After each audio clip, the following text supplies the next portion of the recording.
स्वागत है आपका ऑब्जेक्ट ओरिएंटेड प्रोग्रामिंग के सेकंड लेक्चर के अंदर। फर्स्ट लेक्चर के अंदर हमने समझा ऑब्जेक्ट ओरिएंटेड प्रोग्रामिंग यानी ऊप्स की नीड क्या है। ऊप्स से पहले हम लोग प्रोसीजरल प्रोग्रामिंग का यूज़ करते थे। सो उसमें प्रॉब्लम क्या थी, और हमने ये भी समझा कि क्लासेस और ऑब्जेक्ट्स क्या होते हैं और उसको कोड में किस तरीके से रिप्रेजेंट करते हैं। आज के इस लेक्चर में हम लोग समझेंगे ऊप्स के चार पिलर्स क्या हैं और कंस्ट्रक्टर और डिस्ट्रक्टर क्या होता है। नाउ काफी लोगों को पता ही नहीं रहता कि इन चार चीजों को ऊप्स के चार पिलर बोलते हैं। सो फॉर एग्जाम्पल, अगर आपको इंटरव्यू में कभी भी कोई पूछे ऊप्स के चार पिलर क्या हैं, इसका मतलब they are expecting you to answer this particular thing. Let's move on to the next particular slide. Four pillar of OOPS. The four pillar are encapsulation, abstraction, inheritance, polymorphism. हम लोग next lecture के अंदर detail में coding करके समझेंगे कि ये चीजें क्या होती है, but for a rough idea let's understand this. First of all, if someone asks you for the four pillar, go in this way only. पहले बताओ इनकैप्सुलेशन के बारे में, फिर बताओ एब्स्ट्रैक्शन के बारे में, फिर बताओ इनहेरिटेंस के बारे में, एंड एंड में बताओ पॉलीमॉर्फिज्म के बारे में. Let's understand one by one what does this particular mean in a layman language. Let's understand, and then in the next video we'll go in depth कि encapsulation, abstraction, inheritance और polymorphism का मतलब क्या होता है. Encapsulation is basically wrapping data and method into a single unit, restrict direct access to data and data hiding and security. इसका मतलब क्या है? देखो, हमने आपको पहले ही बताया था कि ऑब्जेक्ट ओरिएंटेड प्रोग्रामिंग में डेटा की प्रॉपर्टीज और फंक्शंस को हम लोग बाइंड करके रखते हैं, साथ में ले आते हैं. ठीक है, फॉर एग्जांपल मैंने आपको बताया था एनिमल के अंदर एनिमल की प्रॉपर्टीज और फंक्शंस सेम जगह ले आएंगे. तो इनकैप्सुलेशन में भी हम लोग डेटा और मेथड्स को सिंगल यूनिट में बाइंड करते हैं. ओनली डिफरेंस कि हमने जो चीज बाइंड करी रहती है हम लोग उसके एक्सेस को रिस्ट्रिक्ट कर देते हैं. तो हम लोग क्या करते हैं, उस चीज को प्राइवेट मार्क कर देते हैं ताकि वो ग्लोबली ना यूज हो सके. इसका क्या मतलब होता है, हम लोग इसको अच्छे से डिटेल में थोड़ी देर में समझेंगे. बस अभी के लिए इतना समझो, इनकैप्सुलेशन क्या है, डेटा और मेथड्स को साथ में बाइंड करके रखना, बट इस तरीके से बाइंड करना कि उसका एक्सेस थोड़ा सा रिस्ट्रिक्ट हो जाए. ठीक है, अब अगर थोड़ा सा एक्सेस रिस्ट्रिक्ट होगा इसका मतलब क्या है कि आप लोग डेटा हाइडिंग और सिक्योरिटी को बढ़ा पाओगे. Let's understand about the second pillar of OOPS, which is called as abstraction. Abstraction का मतलब होता है showing only essential details. ठीक है, showing only essential detail. Abstraction का बेसिकली मतलब क्या होता है कि शोइंग ओनली एसेंशियल डिटेल्स और हाइड करना इम्प्लीमेंटेशन को, मतलब कि फोकस करना, focus on what not how. For example अगर आपने कभी भी सी प्लस प्लस लैंग्वेज में पावर फंक्शन का यूज़ किया है या सॉर्टिंग फंक्शन का यूज़ किया है, तो वो क्या करते हैं, आपको सॉर्ट करके दे देते हैं चीज़ों को. वो काम कैसे कर रहा है वो आपको नहीं पता, बट वो काम हो रहा है. ठीक है, इसी चीज़ को एब्स्ट्रैक्शन बोलते हैं. मतलब जो एसेंशियल डिटेल्स है उस चीज को अ, उस चीज को दिखाना, बाकी वो चीज कैसे हो रही है उसको हाइड कर देना. ठीक है, फॉर एग्जांपल अगर आपको कोई पूछे कि रियल लाइफ एग्जांपल क्या है, तो आप लोग बोलो जैसे सी प्लस प्लस के अंदर एक सॉर्टिंग फंक्शन रहता है जो आपको चीजें सॉर्ट करके दे देता है, बट वो कैसे इंप्लीमेंट हुआ है वो हमें नहीं पता. मतलब फोकस करना ऑन व्हाट पे, ना कि किस तरीके से हुआ, मतलब ना कि फोकस करना हाउ पर. This was the second pillar. Let's move on to the next pillar which is inheritance.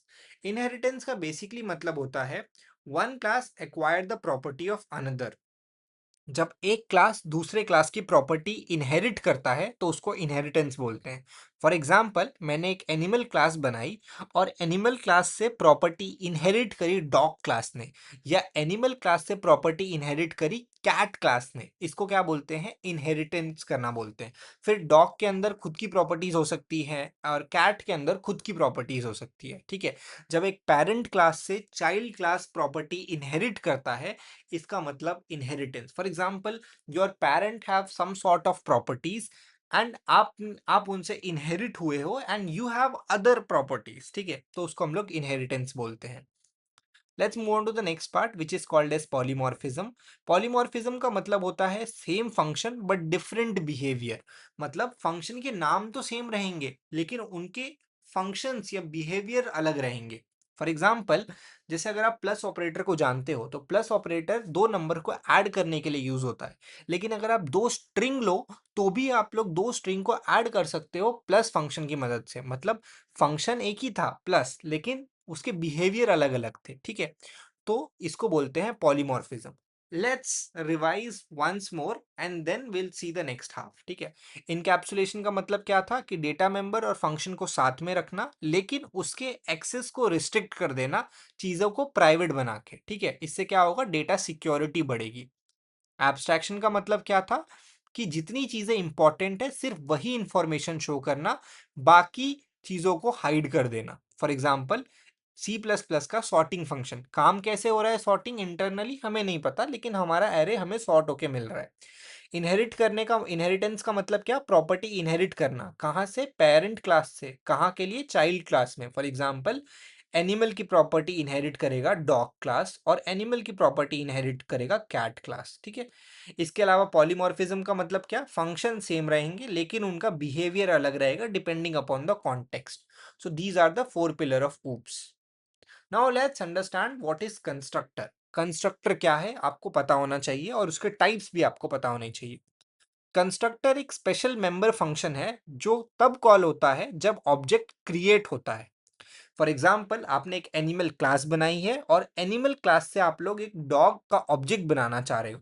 तो जब ये डॉग का ऑब्जेक्ट बनेगा तब कंस्ट्रक्टर कॉल होगा। तो सेम चीज लिखी है, automatically called when the object is created. ठीक है, use to initialise object, object की वैल्यू इनिशियलाइज करने के लिए यूज होता है। फॉर एग्जाम्पल, आप लोग मे बी एक क्लास बना रहे हो विच इज एनिमल, और एनिमल में आप लोग सिर्फ वही एनिमल्स को ले रहे हो जिनके 4 लेग है। तो आप लोग क्लास में ही एक कंस्ट्रक्टर बना दोगे जिसमें लेग इक्वल्स टू 4 कर दोगे। ठीक है, और इसका कोई भी रिटर्न टाइप नहीं होता। ठीक है, ये चीज़ें याद रखना बिकॉज इंटरव्यूज में ऐसे छोटे मोटे क्वेश्चंस बन जाते हैं। पहली बात ये कि कंस्ट्रक्टर ऑटोमेटिकली कॉल होता है जब ऑब्जेक्ट क्रिएट होता है। दूसरी बात ये कि उसका सेम नाम होगा जो आपके क्लास का नाम है। और नेक्स्ट बात ये, कंस्ट्रक्टर का कोई भी रिटर्न टाइप नहीं होता, इंट, बूल, फ्लोट, डबल, ऐसा कोई रिटर्न टाइप नहीं होता। इसके अलावा हम लोग डिस्कस करते हैं about the type of constructor. तो 3 टाइप के कंस्ट्रक्टर होते हैं। पहला होता है डिफॉल्ट कंस्ट्रक्टर, दूसरा होता है आपका, दूसरा जो होता है वो आपका होता है पैरामीटराइज कंस्ट्रक्टर, और तीसरा होता है आपका कॉपी कंस्ट्रक्टर। डिफॉल्ट कंस्ट्रक्टर का मतलब क्या होता है, इसमें आप लोग कोई भी पैरामीटर नहीं पास करते हो और इसकी वैल्यू इनिशियलाइज होती है with the default data. Parameterise constructor में आप लोग वैल्यूज पास करते हो और आप उस वैल्यू को स्पेसिफाई करते हो। कॉपी कंस्ट्रक्टर में क्या होता है कि जब आप लोग इनिशियलाइज करते हो एक ऑब्जेक्ट को दूसरे ऑब्जेक्ट से, उसको कॉपी कंस्ट्रक्टर बोलते हैं। क्या क्या समझा, कंस्ट्रक्टर कब कॉल होता है, जब ऑब्जेक्ट क्रिएट होता है। दूसरा हमने ये समझा कंस्ट्रक्टर का सेम नाम होता है जो क्लास का नाम होता है। और तीसरा हमने ये समझा कि कंस्ट्रक्टर का कोई रिटर्न टाइप नहीं होता। फिर हमने समझा 3 टाइप के कंस्ट्रक्टर थे, डिफॉल्ट, पैरामीटराइज्ड और कॉपी। डिफॉल्ट के अंदर कोई भी पैरामीटर नहीं होते। पैरामीटराइज नाम में ही पता चल रहा है कि इसके अंदर कुछ पैरामीटर्स होंगे या कुछ आर्ग्यूमेंट होंगे। और कॉपी कंस्ट्रक्टर नाम से ही पता चल रहा है कि एक ऑब्जेक्ट की प्रॉपर्टी दूसरे ऑब्जेक्ट में कॉपी करने के लिए यूज होगा। अब हम लोग इसका एक कोड स्निपेट देख लेते हैं ताकि चीजें ज्यादा अच्छे से क्लियर हो। This is default constructor. ठीक है, let's understand what does default constructor का कोड इज ट्राइंग टू से। Okay, let's C. So class student है, उसके अंदर एज है हमारी एक प्रॉपर्टी। ठीक है, अब ये डिफॉल्ट कंस्ट्रक्टर में मैंने पहले क्या बताया कि कोई रिटर्न टाइप नहीं होगा। तो आप लोग देख सकते हो कि यहाँ पे कुछ भी इंट, फ्लोट कुछ नहीं लिखा हुआ। और क्लास को जो नाम था यानी स्टूडेंट, वही यहाँ स्टूडेंट लिखा हुआ है। और ये डिफॉल्ट कंस्ट्रक्टर था, इसीलिए आप लोग देख पा रहे हो कि यहाँ कोई पैरामीटर यानी कोई वैल्यू भी पास नहीं हो रही है। This is called as default constructor. आप लोग ऐसा ही बोल सकते हो, default constructor assign default value when an object is created.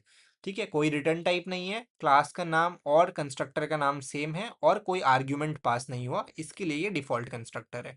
अब पैरामीटराइज कंस्ट्रक्टर रहेगा तो हम लोग यहाँ पर आर्ग्यूमेंट पास करेंगे। Let's see, let's move on to the next part. You can see, इसमें हमने यहाँ पर क्या किया है, पैरामीटर पास किया है।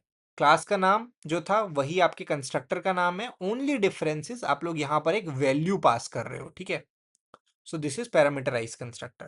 Parameterized constructor initialize object with given value at the time of creation. अब यहाँ पर आपने क्या किया, एक पैरामीटर पास किया, एक आर्ग्यूमेंट पास किया, therefore it is known as parameterized constructor. ठीक है। Next is copy constructor.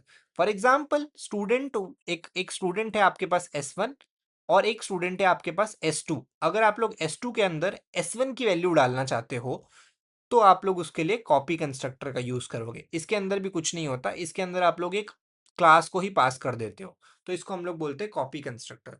Copy constructor create a new object by copying value from another object. Okay, let's see once again. Constructor क्या था? Constructor तब call होगा जब function से object, जब object बनेगा तब कंस्ट्रक्टर कॉल होगा। उसका नाम सेम रहेगा क्लास के नाम पे और उसका कोई रिटर्न टाइप नहीं होगा। डिफॉल्ट कंस्ट्रक्टर में कोई भी वैल्यू पास नहीं होगी। पैरामीटराइज कंस्ट्रक्टर में वैल्यू पास होगी। और कॉपी कंस्ट्रक्टर दूसरे क्लास को, बेसिक दूसरे ऑब्जेक्ट को कॉपी करने के लिए यूज होता है। ये कोड स्निपेट है, आपको इसके कोड स्निपेट डिस्क्रिप्शन में मिल जाएंगे, you can go and access that. Even आपको ये पीपीटी भी डिस्क्रिप्शन में मिल जाएगी, you can access that. So we understand about four pillar of OOPs and what is constructor and what are its type. Next video के अंदर हम लोग समझेंगे, this is the quick summary, next video के अंदर हम लोग समझेंगे ऊप्स के पिलर इन डेप्थ में and about different other thing. Before we go, we have to understand about destructor. Destructor क्या होता है? A special member function use to destroy an object. जब आपको एक ऑब्जेक्ट को डिस्ट्रॉय करना रहता है तब आपका डिस्ट्रक्टर कॉल होता है। नाम से ही पता चल रहा है, कंस्ट्रक्टर मतलब कंस्ट्रक्ट करना, डिस्ट्रक्टर मतलब डिस्ट्रक्ट करना। तो जब एक ऑब्जेक्ट को डिस्ट्रॉय करना रहता है तब हमारा डिस्ट्रक्टर कॉल होता है। और डिस्ट्रक्टर ऑटोमेटिकली कॉल हो जाता है जब ऑब्जेक्ट आउट ऑफ स्कोप चला जाता है। अब इसका भी नाम सेम रहेगा जो क्लास का नाम है, लेकिन एक स्मॉल सिंबल ऐड हो जाएगा which is called as tilde. ठीक है, ये क्या करता है? डिस्ट्रक्टर की मदद से हमारी मेमोरी और रिसोर्स फ्री हो जाता है और ओनली वन डिस्ट्रक्टर रहता है पर क्लास। ठीक है, कंस्ट्रक्टर कितने भी हो सकते हैं एक क्लास के अंदर, लेकिन डिस्ट्रक्टर कितने रहेंगे? एक ही रहेगा। फॉर एग्जाम्पल यहाँ पे क्लास का नाम डेमो था, तो you can see that this is a constructor and this is a destructor. The only difference between a constructor and destructor is there is a tilde sign over here. Now understand this constructor. Okay, ये constructor आप मेरे को बता सकते हो कि कौन सा कंस्ट्रक्टर है? कैन यू कमेंट कि what type of constructor is this? Default, parameterised या कॉपी? कौन सा कंस्ट्रक्टर है? Okay, I hope you have comment this. This is basically a what? This is basically a default constructor. And constructor और destructor में difference क्या है? There is a tilde sign over here. And एक class के अंदर एक ही destructor रहेगा। destructor memory free करने के लिए use होता है और destructor के आगे tilde sign रहता है। I hope you liked today's video, and if you like it, please subscribe my channel. And will in the next video we'll understand about four pillar of OOPS in depth, and we'll see the MCQ question which was majorly asked in the interview. ठीक है, all the very best.